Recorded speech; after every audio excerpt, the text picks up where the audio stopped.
So as business owners, we look at business, we always want to get things done, right? Hire me and I'll get things done for you without understanding on why we want to do it, without sharing all the why behind the background. And today we're talking about something to do with the authenticness of why you do business and bringing out the humanity of yourself in order to present your business out front. So today we are going to be talking about the whole process of storytelling on how to lever up your business in a different way. So we have Brian Stark as well as Paige Stapleton today. So welcome, guys. Thank you. It's good Yeah, to so be so here, excited to be Lorraine. here. So with all this story, right? The I remember when we first met, and we spoke about, and I remember I said, guys, like I'm a very straightforward person, and I need help in storytelling. And we talked about that whole concept of there are two sides of the business and two people that we talk to. There's the left brainers and the right brainers.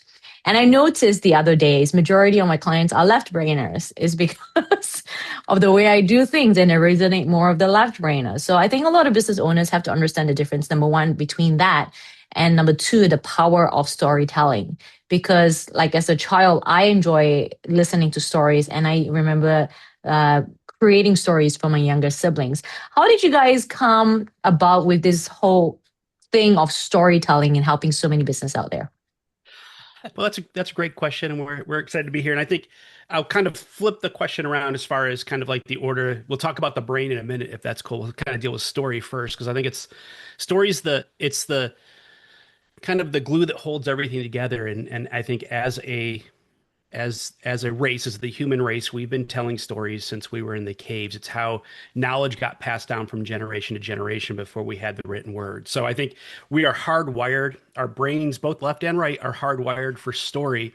So it's one of the easiest ways to, at a primal level, actually be able to communicate with other human beings. And as a business owner, until the bots take over and buy everything from us, it's going to be humans that are going to be buying and purchasing our services and our products. So we want to be able to speak to the humans, and stories is the great way to do that. Because My histories are stories too. It's just how do you tell a Absolutely. story, isn't it? It's just how you tell a story, and a really great story from a marketing perspective will actually hit both the left and the right brain. It will have that analytical piece, so it's actually checking the boxes because there's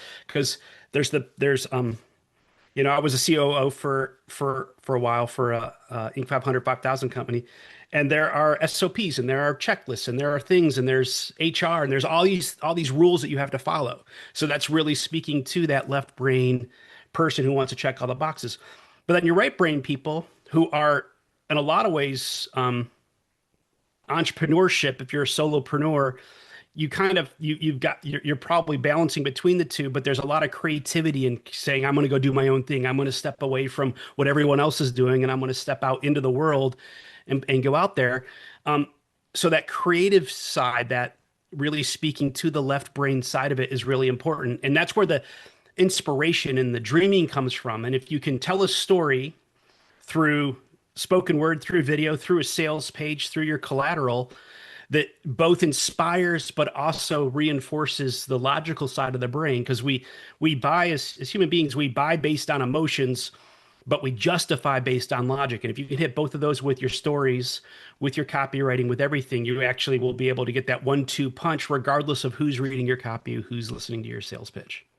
Absolutely. And the thing I look at it is you if you have a potential of getting into the clientele of the right side or right brainers, like for me, right, then I Yeah. would do that. There's no reason or why you say, nah, like they don't think like me, I'm not going to work with them. It's opening that opportunity of helping as many people as possible.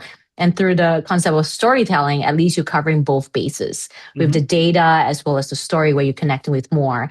But for me, that's a skill to learn. And with like I had a session today, an event that I ran, where it's always developing your weakness. Like, what's your weakest skill that you can develop in order to help as many people as possible, rather than just stick to that one skill that you have?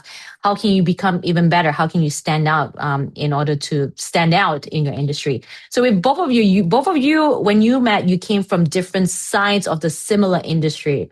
Brian, you were a producer, and Paige, you were in the acting role. So it kind of the directional, because I had a podcast where I was interviewing a producer, actor, and producer, actor, and director. So it was very interesting from his point. But now that I have both of you together with both of your different inputs, like how do you see both of you complementing each other, number one? Because I know that I think that you both complement each other. And from that side, with the opposite sideness, right? Do you guys also tend to have this space of wanting to kill each other on the back end where we're not seeing? Well, I mean, we've been together as a couple for almost 20 years. In October, it'll be 20 years. And the majority of that time we have had a business together. And I mean, listen, I'm not going to say that there weren't any bumps in the road. And yes, there's disagreements and where we don't, meet and we're not, half the time we're saying the same thing, we're just saying it differently. Yes. We've we've kind of learned that about each other. But actually, we were actually very complimentary in the way that we work because Brian is like the big visionary person, and he is generally talking about things at kind of a pretty higher level. And then I'm like, and here's how we do it. So I bring it down to like, and here's step one, here's the systematic way of looking at it, versus it's and I think they work so well together because our clients, they can really have this beautiful dream and this thing that, and we're holding that for them as we're working with them. But also it's like, and they need to know what to do instead of just like, okay, what do I do now? That sounds awesome. How do I do that? So So I think you're like the chat GPT for Brian, right? a little bit, yeah. You I love summarize that. things. Like I remember a joke I was telling people that when a client sends me an essay, I tend to put that essay in ChatGPT version to summarize. I'm like, summarize it so that I don't need to read the whole Right, story. right. So you're the Yes. ChatGPT for Brian, it seems. Yeah, I mean, there's so many hats as an entrepreneur. There's so Mm. many, like, we're very blessed that we work together so well and that we've been able to do this for such a long time. And there's so many different hats that we wear as entrepreneurs. And I honestly, like you as a solopreneur and the people that you work with, because that's your gig, and it's ours too. Most of our people, they work by themselves. And I have the utmost respect for people who are out there doing it by themselves for the most part. And I just feel so lucky that we get to work together. And I'm kind of more of the like sales and marketing part of our business. And Brian is really the creation and holding the vision for where we're going. And then I'm like, okay, what are our steps and who are our people? And, I You're always, using the strengths that you have for both of you in order to create something, yes, an outcome, isn't it? Like yes. so with businesses, I know a majority of my listeners, they tend to pivot, and the same with me, is pivoting from one industry to the next industry, and it's changing it. It's using the skills that we have from another industry or another experience in order to bring it to the next phase.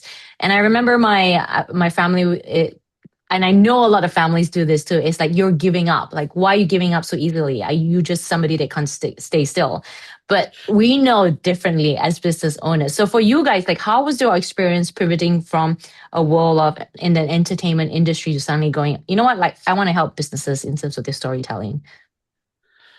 That's a really great question, and I think it's again I think the one of the loneliest things is to be an entrepreneur because so few people are wired to get that, and there are a lot of people there are a lot of gurus out there that are talking about starting your own business and your own side hustle and getting into stuff, which I'm all about it. I think that we are in a amazing time in the world where it's never been easier to create your own economy, to actually be able to figure that out.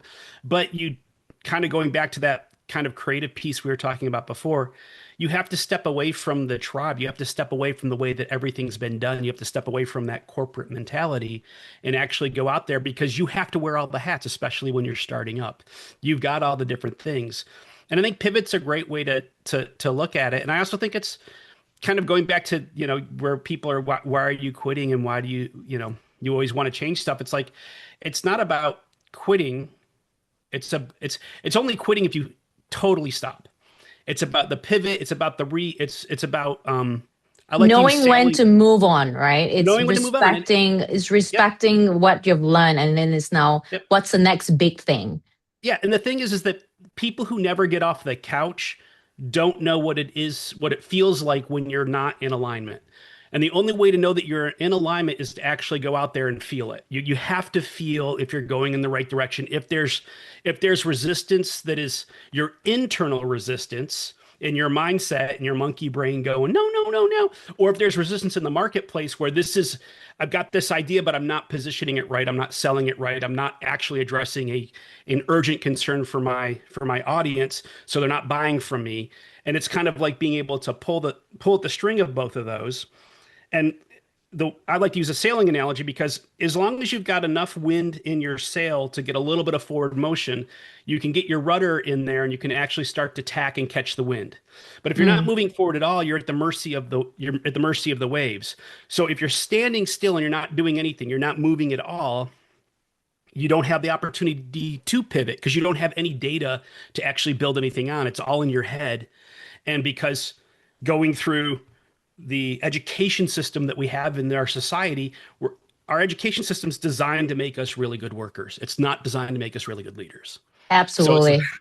so it's being in that place of being able to have a little bit of forward movement, and the pivoting is the realization that oh, that's not quite right, but if I do this, or if I shift here, or if I move over to this industry, I might have a better experience. Kind of like even what you've done, where you started off, in one industry, and then you shifted over here to business and supporting businesses. But there's a lot of parallels in the entertainment industry and supporting businesses and storytelling and marketing and sales. That's all story. You Mm. know, doing live television and doing movies and doing film and doing all that stuff is the exact hits on the exact same um, emotional triggers, dopamine hits, psychology. All those pieces are still in play. It's just happening at a different level and in a different medium.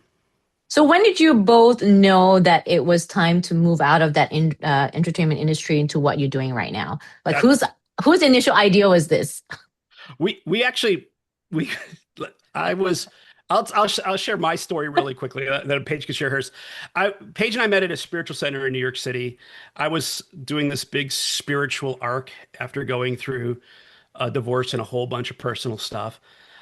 And I realized that as I was walking the spiritual path, I realized that the way that I was being most of the week in the entertainment industry and that world and what that was not how I was aligning with where I wanted to be in my life. So I started to look at making the transition and kind of getting into coaching and into supporting people and into helping people and giving back. And that was kind of the transition that I saw happening.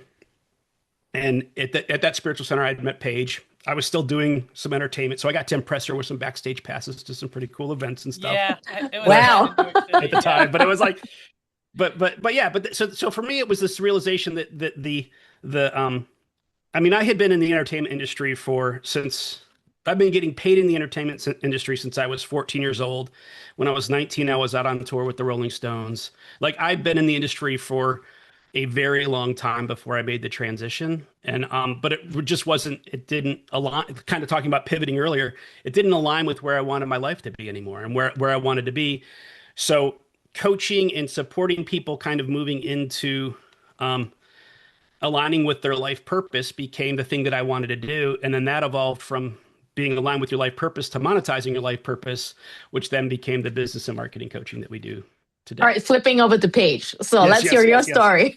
That's my Yeah, story. so I mean, I really started kind of just exploring other things. Like I went for like I'm not making a lot of money as an actor or a singer. I had an all girls blues band in New York City. We could basically play anywhere. That's where I really started learning about marketing because I actually first named the band Diva Blues. And when I went to the clubs to get bookings, they're like, if you call yourselves the All Girls Blues Band, you can play here anytime you want to. And so I Like was like, that, I spoke to Forbes Riley. I don't know if you guys know Forbes Riley. She's on Shark Tank, and she oh, used to yeah, be I knew I'd yeah. heard the So name. Yeah. she used to be an actress, and she mentioned the same thing as an actress. You had to learn how to market yourself, and that was a skill Yes. that she developed through that. Yes, absolutely. I mean, 100%. It's same. I mean, actors are entrepreneurs at the end of the day. they're freelance entrepreneurs. I did my little hand up. Um, We love but Zoom, by the way. yeah. But I started just kind of exploring different things, and I was like, I gotta go make some money. So I worked on Wall Street for a while. So I was exploring all these things, and literally like the way we got started actually building a business was listening to one of those what now this was back in the day, this was almost 20 years ago, but listening to a free webinar.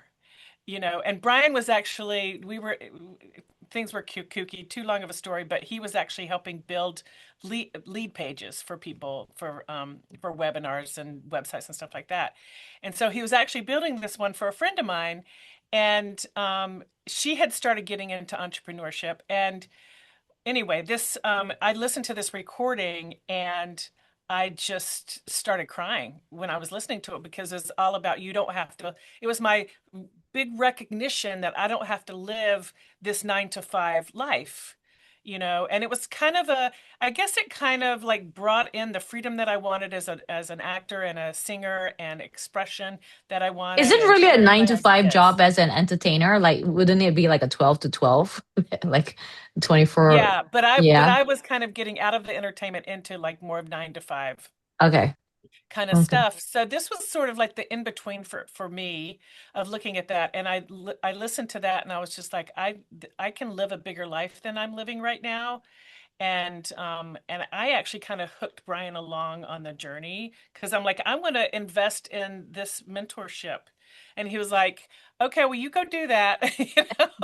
And then as soon as I started working, as soon as I started, and it was just a, like live calls kind of thing. And as soon as I started listening to them, he was on board too. And then it went from there of like, oh, we could do this too. We could start Mm. our own business. Yeah. So it literally was such a switch of how I viewed life versus because we did start out as life purpose coaches. So it wasn't like, oh, I decided I'm going to go have a business. It was like, oh, I can have my own business and I don't have to work for other people. That light bulb was so huge for me. And I mean, we haven't gone back, I'm going to bring it It's down to been the human touch, right? So you both as couples, because a lot of businesses sometimes they work as couples. So how is that journey for you being co-owners or working together in a business field? What would your advice be for those that are working together in the same business? What has worked for you?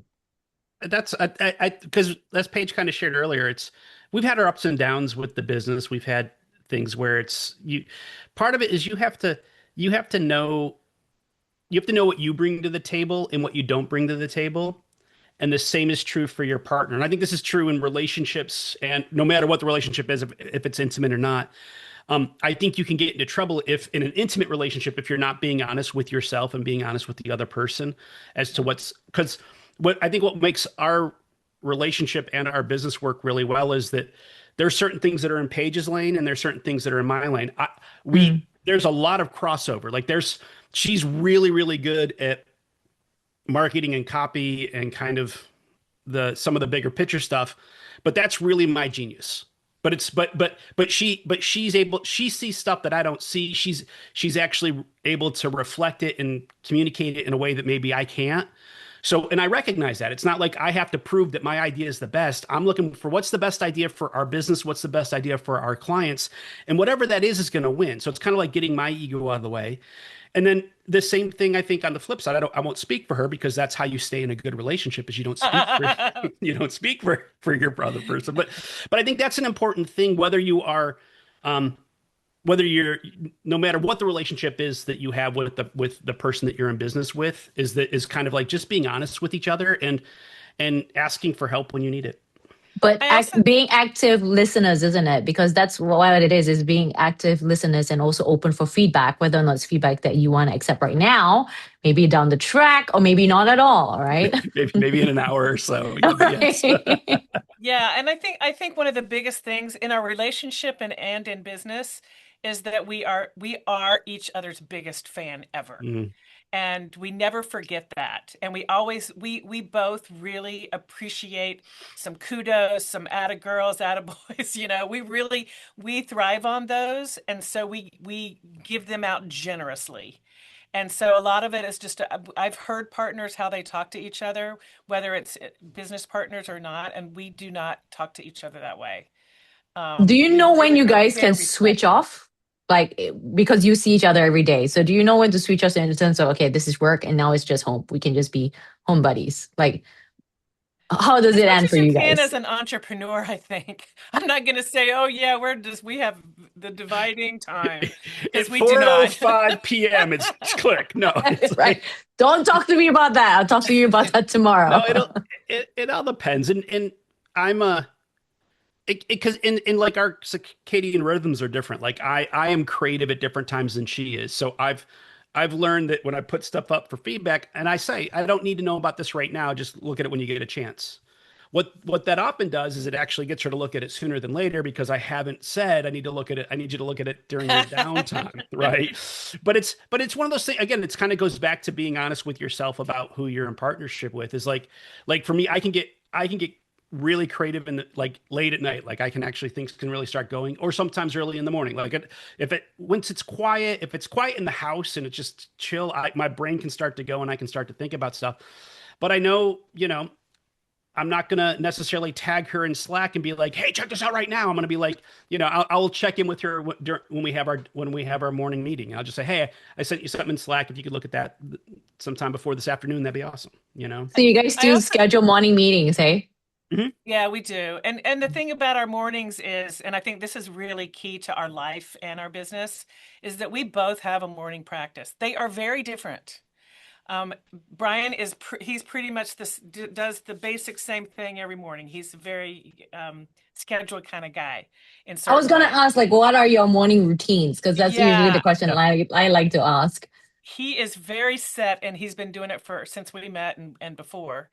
And I am like, I can't do the same thing every day. I just can't. I cannot do it. You can't eat the Um, same dishes every day. It's like you I gotta just mix it up. can't. I'm not sure No. she can do the same thing in the same hour. I mean, it's But just there she's is, but there is something to it. There always is an element of remembering the truth. So it's yeah. this reminding of what the truth is constantly, and sort of a reflection or reflective time. Sometimes for me, that is out dancing on our deck in the sun. Usually I'm not up before the sun. He is up before the sun. He's had his walk and worked out and done his morning practice with reading and writing and that kind of thing half the time before I even get out of bed. I have a thing where I call it my meditation, and I don't get out of bed immediately. And I have my journal there. I love the insight timer. I do some meditation, and sometimes I do a little work there. Something Well, if what's I'm your inspired. non-negotiable? Because you say you're random, right? And then Yeah. Brian has his own set thing. So what is the thing for you, which is non-negotiable? You have to do it, but it doesn't have to be right now. It's just whenever during the day or night. I would say it is that remembering. It is that connecting inside, because I don't think I just for me, I cannot say for other people, but for Mm. me, making sure that I am connected inside and cool with myself inside, that will support me going out into the world every single day. So, you kind of, with everything coming at you, and Mm. some stress, like we've got a launch going on right now. It's a So lot that's going your on. version of a reset, isn't it? Your Yes, journaling. That's your version of the reset. Everyone's reset is different, right? Like different. Brian's Yeah. one has his routine. So Brian, what would you say is your non-negotiable? You have to do this even though you're traveling. It's it is that getting centered piece of it, and there's Mm. different ways for me to get into it.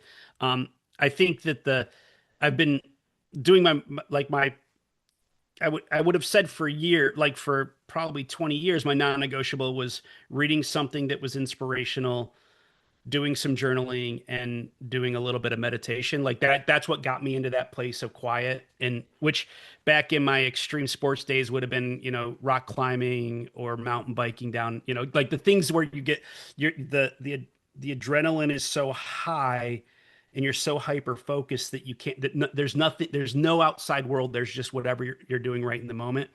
Mm. I've, over the last 6, 12 months, I haven't had to do as much primer work as far as being able to find that place and get to that feeling and have that. I don't know how to describe the feeling, but it's like this vibrational or humming that happens at this, kind of at my core, and able to, and that's my non-negotiable. I need to feel that every single day to remind myself that I'm connected to something bigger than myself, the universe, God, source, whatever you want to call it. But it's that thing that can go out in front of me and clear things out of the way, so I don't have to be stressed out as an entrepreneur about the what or the how. I just need to have the idea, take the action that I can see, Yep. and then have that knowingness that the right thing's going to be there at the right time. And the way But that I remember, that too is your version of a reset too. Yep, absolutely.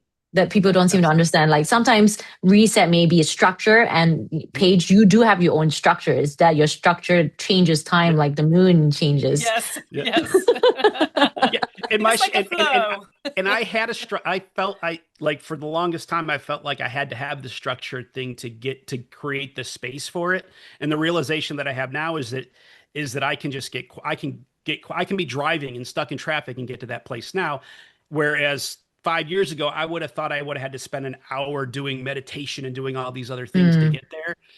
But I do think the reps of doing that for so many years helped me to get to the place of where I can get there quicker now. So but that's how I had to get there. That was my way to get to the reset. Yep. But now I could literally, just kind of get there by snapping my finger anymore, which is awesome. Because before I met Paige, when I was starting my spiritual journey, it felt like I was never going to get anywhere near anything. that felt Well, like you can't hike when we have our snowstorm here, Exactly. Exactly. You got to figure out another way.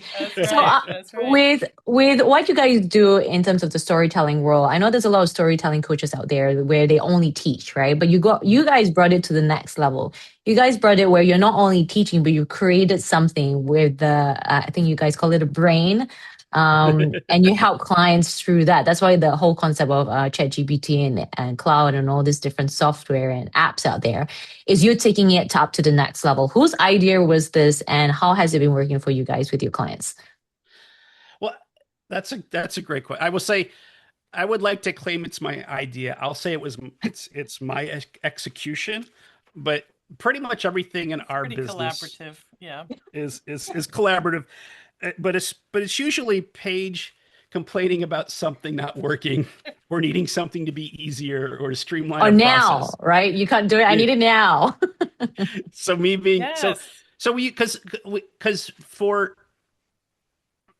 I was, like I mentioned, I was the COO of a coaching company, and I had a 2-year non-compete. So I had to figure out a way I left there, transitioned out, and had to figure out something that I could do that wasn't involved with my non-compete. So I got back into video production, then started helping people with social media content. And I'd started using ChatGPT as soon as it became publicly available and started playing with it. So I started using AI with my video clients and my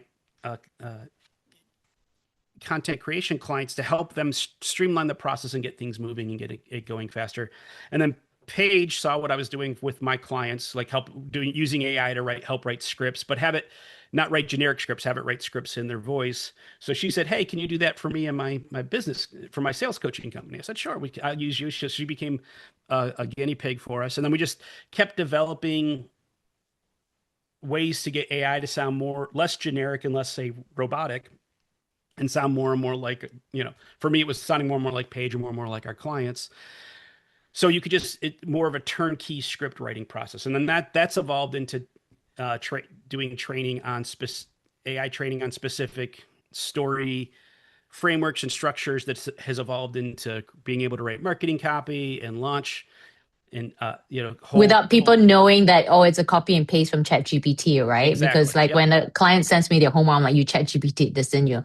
Oh, at least I did my homework. I said, yeah, but we got to kind of bring it back to the human touch. Like if you want to use ChatGPT, you got to kind of still read through it instead of copy and paste. Read through it because AI can hallucinate no matter how good it is. And it can make some stuff up and be like, what is that? What does that mean? Right, like the image editing where sometimes an extra finger pops up or something.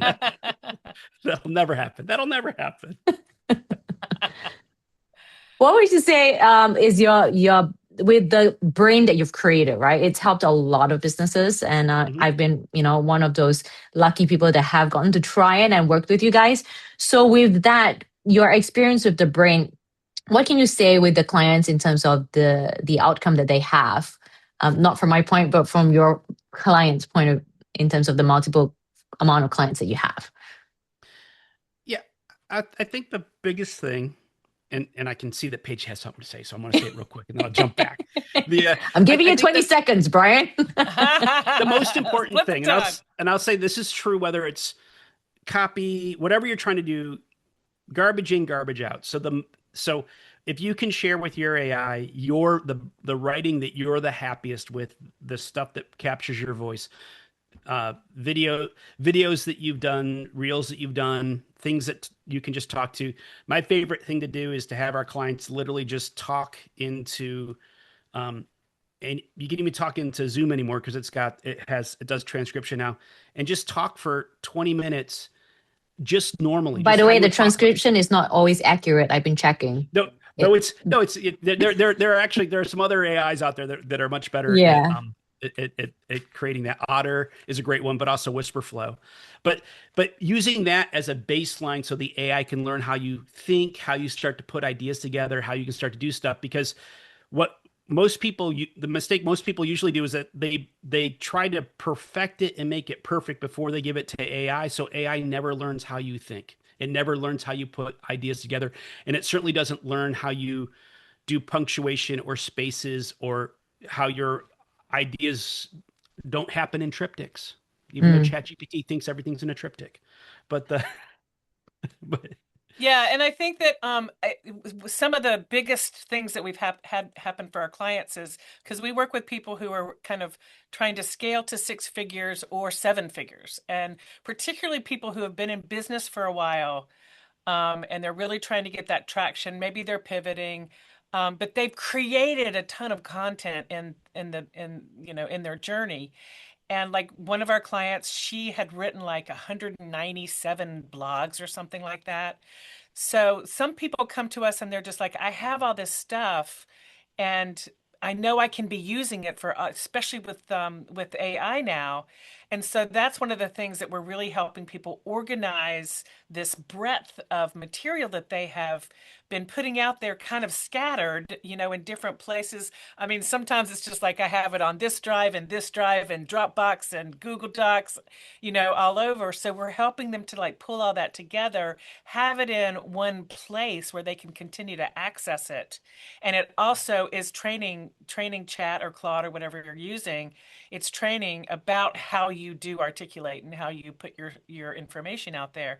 So I think that organization, that repurposing of work instead of having to start from the beginning every time, which is just so exhausting. And I think that was my big whine. It was just like, why is this so hard? Because I know I created this somewhere. I've already done this, 100 like me times. accidentally deleting all my stuff from ChatGPT, and you guys are like, no, it's gone nothing. No. I get it. It's like now it's nobody. The struggle is real. There's definitely some validity. First world problem. Yep. Yeah. With you guys, like since I've met you guys, like you are always on top of the latest thing and learning the latest things and trying to incorporate it to whatever you have, but also trying to help your clients out. I think that's the most important thing for a lot of business owners that are trying to grow their business on top of helping as many people as possible. It's not just staying true to that old knowledge 20 years ago, is the ongoing growth in business, like for myself, or ongoing growth in technology, since now you guys are incorporating technology and using it to our advantage and not being afraid of it taking over, but more of maximizing our effort in terms of what we need to do. So like storytelling, it has helped us create something, but at the end of the day, we have to learn on how to edit and be the editors on those scripts, right? In order to make it sound like us, and it makes sense to the listeners. So that's the way that I look at it from, what you guys have done. You both of you have done amazing work, and you've touched a lot of people, especially with your warm heart approach and the way that you connect with your clients and me, myself. But I know we can talk for hours and hours because we've been doing that a lot, but this is just the tip of the iceberg for what Paige and Brian has done, guys. So if you want to connect with them or know more about what they do, I'm going to put down their links on the description below. And, they have a lot more to share in terms of the programs that they have and their amazingness. But guys, follow them on your social media. Like, if you want to know more about what they do, just hook them up, get a hold of them, and, they're happy to schedule a call, and they can tell you what they have that may possibly help you in your industry. So Paige and Brian, I'd love to talk longer, as we always do. But, thank you for coming on, and thank you for both of your time. Before we end, is there one advice you would give people out there in business? I'm going to say, because both of you are working together, I'm going to say people that are working in business together. What is your advice, Paige and Brian? In working together? Yes. So for business owners that are working together as a couple in their business, what is the one advice? And I know both of you will have different advice. What is the one advice you would give like your younger self back in the day when you first started out a business with Brian, let's say? Well, I would say for me, because Brian puts out a lot of content in our work, and I have learned that old adage of start with something really nice, and then with your feedback, and then give them the lowdown of what's happening. But to always be honest, I think that there were times in our way beginning that I would be like, just, okay, no, that's fine. Just you run with it. But I think that the more honest I've gotten, the better we work together, and it makes all of the work better. So, and it's like you trust your guts before you spoke to Brian, though, because you felt like there was something that needed to be said. Yes. So trust your guts if you have something that you want to clarify, I think, right? That's right. That's right. Yeah. And I think questions is a great way to approach that. It can be a really great way, instead of going, well, that was just terrible. I don't like this part right here. That's me. It's like, let's ask some questions. And because we're both a little tenderhearted at the end of the day, the two of us, like, yeah. Fair. People are like, Lorraine, you're too straightforward. It's like, I'm sorry. Like, that's how I am. No. We appreciate that about you so much. I love it. Brian, if you could advise your younger self starting a business out with Paige together, what would be your advice to your younger self? I'd say that it's the honesty would be the number one thing. Is kind of like, I think that's the recurring theme. But I also think it's like, for me personally, it's like, because I do put a lot of content out there, and Paige does give me feedback on it, and it's to remember that it's not personal. It's about making it better, And I think that if you both have the same kind of goal, or at least you're going in the same direction, you've pivoted at the same time, and you're going towards the same direction, and you trust that your partner wants to get there too, then trust them to give you the feedback to help move it forward. Don't just because you've got your ideas of how it should be doesn't mean that you should discount what they're saying. Because if you actually can listen to what your partner says, you can make something that's 10 times better than you could have made by yourself. Yep. Mm-hmm. Absolutely. And that's the same with any employees as well, not just the couples itself. Exactly. By the way, guys that listen. Yeah. Exactly. So people out there, if you do like this episode, please do like, subscribe, and share it. Like I said, get a hold of Paige and Brian. They're amazing people to speak to. And both of you, Paige, Brian, thank you again for your time. Thank you so much. So good. And I shall catch you in person or virtually, who knows. But everyone else, I shall catch you on the next episode. So let's catch you then. Thank you so much, Lorraine. Have a great one, everybody. All right. Bye-bye.